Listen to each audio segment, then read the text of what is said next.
Okay, good morning, Year 8. So, I found a way, Miss Bullen has found a way for me, so that I can share my screen with you. So you'll recognise this is usually what your board looks like when we're in school. So this is absolutely excellent. So this on the screen right now is your starter. Okay, so I want you to pause the video and I want you to time yourself, see how long it takes you to do these 30 sums. So pause the video, see how long it takes and time yourself to do these 30 sums. So pause the video now.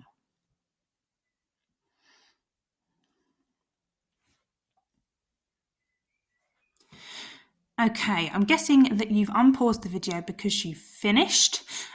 You should have a time. Now, what I'd like you to do is to comment to me on the Google Classroom how long it took you to do these sums. So what we're going to try and do is we're going to try and do this once a week and see if we can keep beating our time. That's what we're going to do. So once you've done that, I'm going to show you the answers on the next page, so that you can mark what you've just done.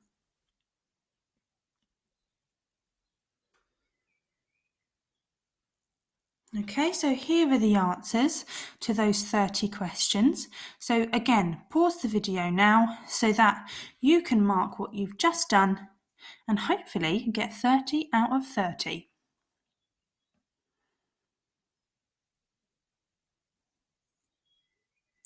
Okay, excellent.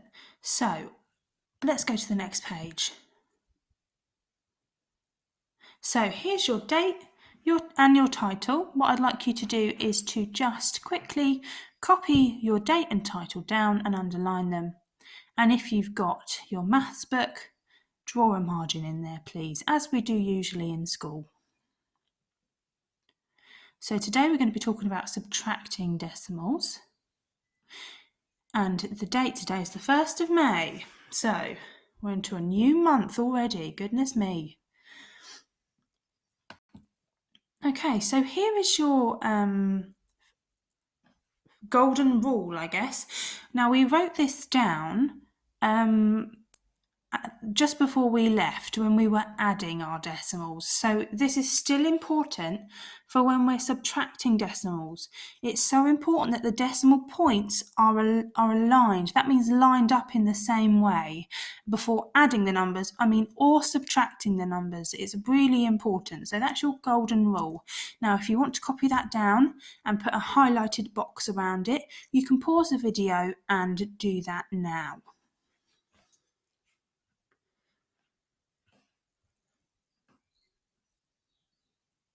Okay, on to the next page.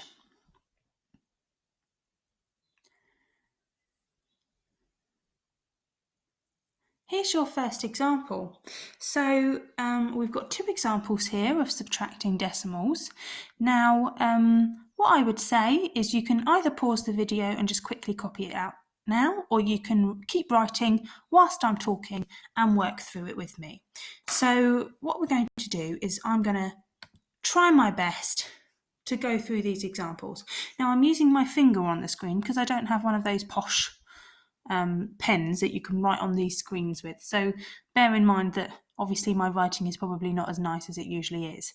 So let's do the first one here. So 7.8 minus 3.2. So we're going to write in 7.8 and then minus 3.2. Okay, so look how my decimal points are lined up in the middle, and then my tenths are lined up on the right, and my ones are lined up to the left of the decimal point. So we always start subtracting from the right hand side. So the first thing we're going to do is we're actually going to add in, draw our line here, and we're going to add in our decimal point down here. That wasn't very good. I'm going to try again. There we go. So firstly, what we're going to do, 8 take away 2, which is 6, and then 7 take away 3, which we know is 4. So our answer is 4.6. Let's do the next one, so part B. So 6.2 minus 4.4. minus 4.4. Draw our line in, put our decimal place in. Oh, I've done 3. Goodness me, we don't need that many.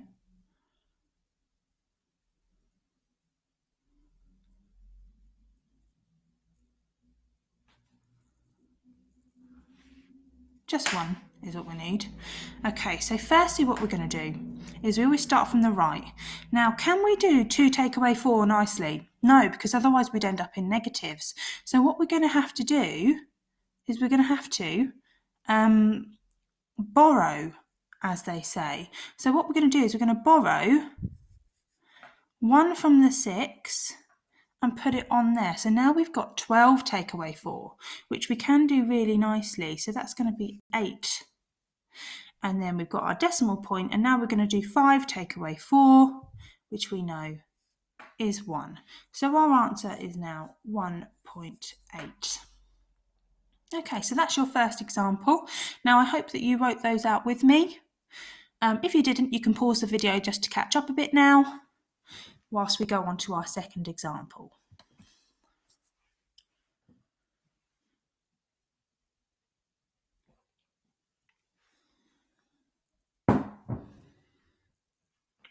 So this is example number 2. Looks a little bit different, but that's because we've got 1 extra number there. We've actually got 3 numbers instead. So we've got 2 numbers now after the decimal place. That doesn't matter though. We can still do it as long as we line up the decimal points. So let's start off with 5.97 minus 1.32.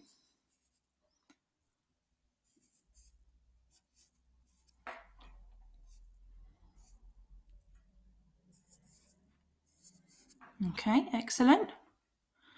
Draw our line in, put our decimal point in where we want it to be. So firstly, we're going to start from the right-hand side. We've got 7 take away 2, which we know is 5. 9 take away 3 is next, which is 6. And then we've got 5 take away 1, which is 4. So that's going to be 4.65.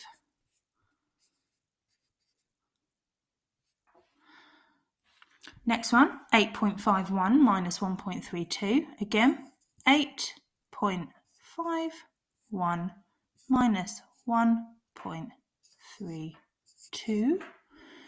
Draw our line in, put our decimal point in.